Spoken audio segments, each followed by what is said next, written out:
நண்பர்களே, இன்று நான் உங்களுடன் பகிர்ந்து கொள்ளப் போவது எங்கள் புனிதமான ராமேஸ்வரம் யாத்திரையின் அனுபவங்கள். இது ஆன்மீக விழிப்புணர்வின் பயணம்.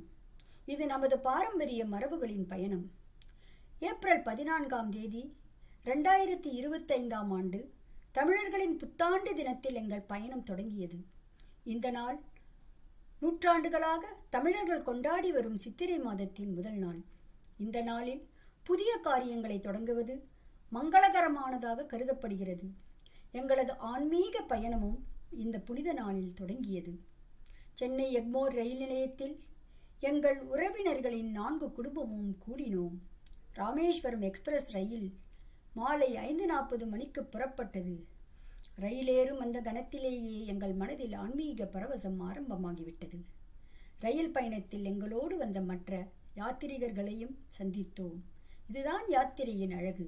நம்மை போன்றே ஆன்மீக தாகத்தோடு வரும் மக்களை சந்திப்பது, அவர்களோடு கலந்துரையாடுவதே ஒருவிதமான சத்சங்கமாக அமைந்தது. இரவு உணவு நேரத்தில் பயண நிறுவனம் ஏற்பாடு செய்திருந்த பூரி தக்காளி சட்னி சாப்பிட்டோம். இது வெறும் உணவல்ல, யாத்திரையின் போது அனைவரும் ஒன்றாக அமர்ந்து உண்ணும் பிரசாதம். அதிகாலை 3 மணி அளவில் மண்டபம் ரயில் நிலையத்தை அடைந்தோம். மண்டபத்திலிருந்து வேனில் ராமேஸ்வரத்தை அடைந்தோம். ராமேஸ்வரம் என்றதும் நமக்கு நினைவுக்கு வருவது ராமாயண காலத்தின் புனித நிகழ்வுகள்.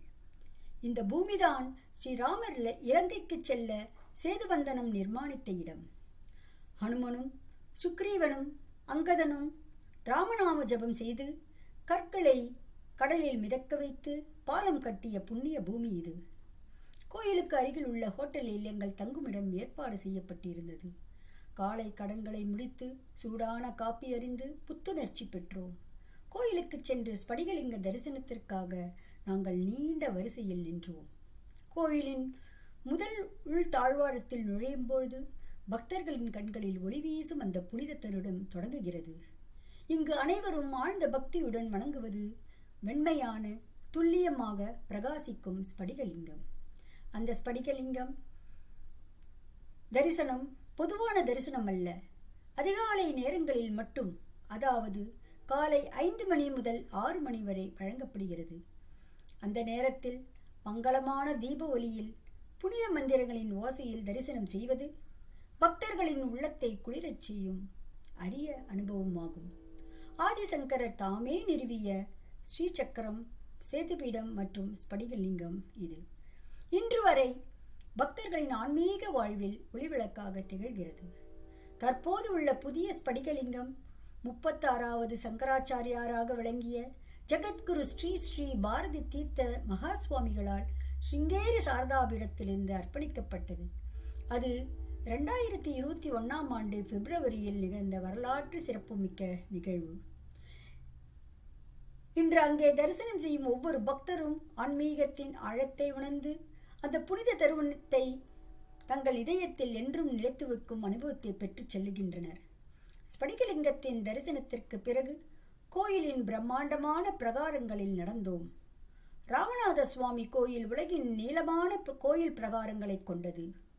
மொத்தம் 1200 அடி நீளமும் 650 அடி அகலமும் கொண்ட இந்த கோயில் சேது காலத்திலிருந்தே பல்வேறு மன்னர்களால் விரிவாக்கம் செய்யப்பட்டு இன்றைய வடிவத்தை எட்டியுள்ளது. சேதுபதி மன்னர்களும் மதுரை நாயக்கர்களும் பல்வேறு காலகட்டங்களில் இந்த கோயிலை விரிவாக்கம் செய்துள்ளார்கள்.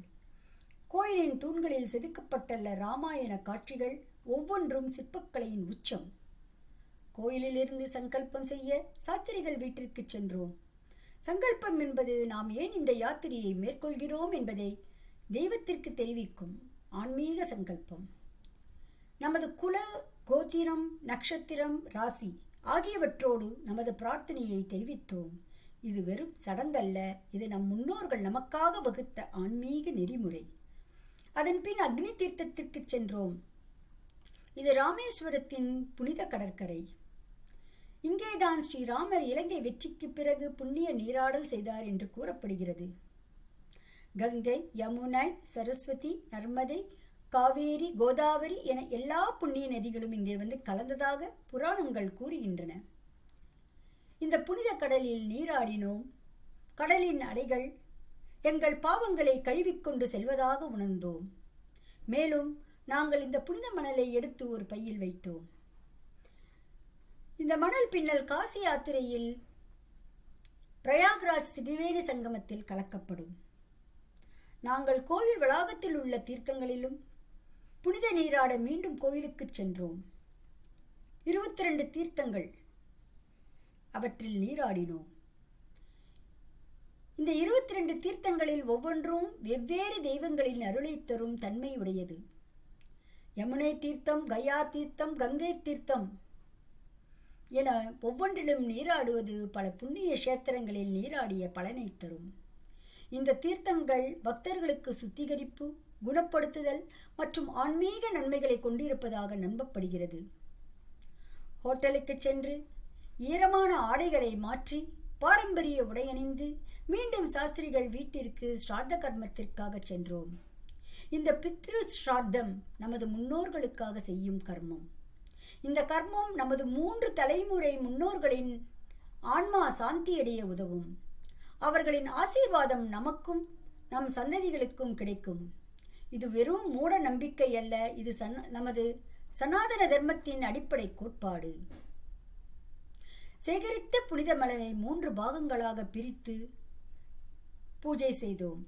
முதல் பாகம் சேது மாதவராக, 2வது பாகம் வேணி மாதவராக, 3வது பாகம் பிந்து மாதவராக. இந்த 3ம் மகாவிஷ்ணுவின் 3 வடிவங்கள். பிறகு சேது மாதவ பாகத்தை ராமேஸ்வரத்திலேயே விட்டோம். மற்ற 2 பாகங்களையும் பிரயாகத்தில் உள்ள திரிவேணி சங்கமத்தில் கலக்க எடுத்துச் சென்றோம். இந்த ஸ்ராத்தம் மற்றும் மண் பூஜை சுமார் 3 மணி நேரம் நடைபெற்றது. இது வெறும் சடங்கல்ல, இது பஞ்சபூதங்களையும் வணங்கும் ஆன்மீக வழிபாடு. சடங்குகள் முடிந்து மிகவும் சோர்வாகவும் பசியாகவும் இருந்தோம். ஹோட்டலுக்கு திரும்பி வந்து எங்களுக்கு வழங்கப்பட்ட சூடான பாரம்பரிய மதிய உணவு அருந்தினோம். இந்த உணவே ஒரு விதமான பிரசாதமாக உணர்ந்தோம். 1 மணி நேர ஓய்வுக்கு பின் மாலை 4 மணி அளவில் மீண்டும் கோயிலுக்கு சென்று ஸ்ரீ ராமநாத சுவாமியை தரிசனம் செய்தோம். மாலையில் ஒரு வேனில் தனுஷ்கோடிக்கு சென்றோம். தனுஷ்கோடி இந்தியாவின் தமிழ்நாட்டில் ராமநாதபுரம் மாவட்டம் பாம்பின் தீவின் தென்கிழக்கு பகுதியில் உள்ள புயலால் அழிந்த ஒரு நகரமாகும். இது ராமேஸ்வரத்திலிருந்து 25 கிலோமீட்டர் தொலைவில் உள்ளது. இலங்கையுடன் கடல் வாணிபம் புரிய தனுஷ்கோடி சிறந்த துறைமுகமாக விளங்கியது. தனுஷ்கோடி நகரம் முந்தைய மதுரை மாவட்டத்தில் ஒரு பகுதியாக இருந்தது. இங்கு வங்கக்கடலும் இந்திய பெருங்கடலும் கூடுமிடம் புகழ்பெற்றது. இங்கு குளித்தால்தான் காசி யாத்திரை முடிவுறுவதாக இந்துக்கள் நம்புகின்றனர். வில்லை போன்று வளைந்த கடற்கரையை கொண்டிருப்பதால் இதை தனுஷ்கோடி என்றனர். பெயருக்கு இன்னொரு காரணம், கோடி என்பது முனை, வானை தொடும் முனை கோடு. அதுபோல கடலில் அமர்ந்துள்ள நிலமுனை இந்த கோடி. தனுஷ்கோடியையும் இலங்கையின் தலைமன்னாரையும் இணைக்கும் ராமர் கட்டியதாக கருதப்படும் ராமர் பாலம் இன்றும் காணப்படுகிறது. இங்குள்ள கடலிலிருந்தும் மணலை சேகரித்தோம். ராமேஸ்வரத்திலிருந்து தனுஷ்கோடி செல்லும் 12 கிலோமீட்டர் தூரத்தில் வங்காள விரிகுடா, மன்னர் வளைகுடா ஆகிய 2 கடல்களுக்கு நடுவில் கோதண்டராமர் கோயில் உள்ளது. நண்பர்களே, இந்த கோதண்டராமர் கோயிலின் சுவாரஸ்யமான வரலாற்றை முக்கியத்தை பற்றி இப்பொழுது உங்களுக்கு நான் சொல்கிறேன். ராமாயணத்தில் விபீஷணன் தன் சகோதரன் ராவணனிடம் சீதையை கவர்ந்து வந்தது தவறு என்றும் அவளை ராமரிடமே ஒப்படைக்கும்படியும் அறிவுரை கூறினார். ராவணன் அதை ஏற்க மறுத்ததுடன் விபீஷணரை காலால் மிதிக்கச் சென்றார். இதனால் வெறுப்புற்ற விபீஷணன் ராமருக்கு உதவி செய்வதற்காக ராமரிடம் சரணாகதி அடைந்தார். விபீஷணனை தன் தம்பியாக ஏற்றுக்கொண்ட ராமன் இலங்கையை வெற்றி பெறும் முன்பாகவே இலங்கை வேந்தனாக பட்டாபிஷேகம் செய்து வைத்தார். விபீஷணனை பட்டாபிஷேகம் நடந்த இடத்தில் ராமருக்கு அமைக்கப்பட்ட கோயில் கோதண்டராமர் கோயில் ஆகும். இக்கோயில் ராமபிரான் அருகில் விபீஷணர் வணங்கியபடி இருக்கிறார். இந்த கதை ஆலயத்தின் உள்ளே உள்ள சுவர்களில் வரையப்பட்ட ஓவியங்களில் சித்தரிக்கப்பட்டுள்ளது. நாங்கள் கடற்கரையில் நடந்து சென்று கொண்டிருந்த போது ஒரு சிறிய குடிசை கோயிலை கண்டோம். உள்ளே ஒரு மிதக்கும் கல்லை கண்டோம். அது ஒரு சிறிய தண்ணீர் தொட்டியில் வைக்கப்பட்டிருந்தது. அங்கு ராமர், சீதை, லக்ஷ்மணர் மற்றும் அனுமரின் புகைப்படங்களும் மற்றும் சிறிய சிலைகளும் இருந்தன. அந்த மிதக்கும் கல் ராமர் சேத்துவிலிருந்து வந்தது என்று நம்பப்படுகிறது. ராமேஸ்வரத்தின் மிதக்கும் கற்கள் பண்டைய புராணங்களில் ஆழமாக வேர் ஊன்றியுள்ளன. இந்து மதத்தின் மிகப்பெரிய இதிகாசங்களில் ஒன்றான ராமாயணத்தின்படி ராமர் தனது மனைவி சீதையை அரக்க மன்னன் ராவணனிடமிருந்து மீட்கும் கடினமான பணியை எதிர்கொண்டார். அவர் அவளை கடத்தி இலங்கை தீவுக்கு அழைத்துச் சென்றார். இலங்கையை அடைய அனுமன் தலைமையிலான வானரப்படை இலங்கைக்கு செல்ல வேண்டியது இருந்தது. வானரர்கள் ராமரின் ஆசீர்வாதத்தால் தண்ணீரில் அற்புதமாக மிதக்கும் கற்களை பயன்படுத்தி ஒரு பாலத்தை இதற்காக கட்டினார்கள் என்று காவியம் கூறுகிறது. இது ராமர் சேது பாலம் என்று அழைக்கப்படுகிறது. கற்களை பார்க்க வரும் சுற்றுலா பயணிகள் பயபக்தியுடன் கற்களை தங்கள் தலையில் வைத்துக் கொள்கிறார்கள்.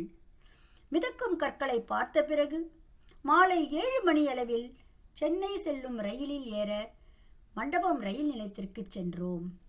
இரவு 8:30 மணி அளவில் ராமேஸ்வரம் எக்ஸ்பிரஸ் வந்தது.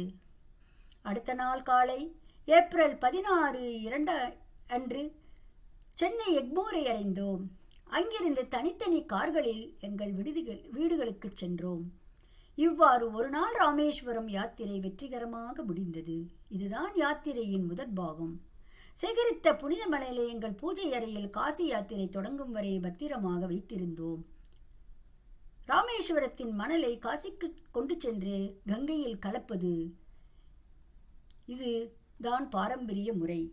இது எங்கள் வரவிருக்கும் காசி யாத்திரைக்கு ஒரு அற்புதமான முன்னுரையாக அமைந்தது. ராமேஸ்வரத்திலிருந்து காசி, இந்த இரு புண்ணிய கஷேத்திரங்களுக்கு இடையிலான ஆன்மீக பாலமே நமது சனாதன தர்மத்தின் வலிமை. ஜெய் ஸ்ரீராம், ஜெய் ஸ்ரீராம், ஜெய் ஸ்ரீராம். ஹர ஹர மகாதேவ்.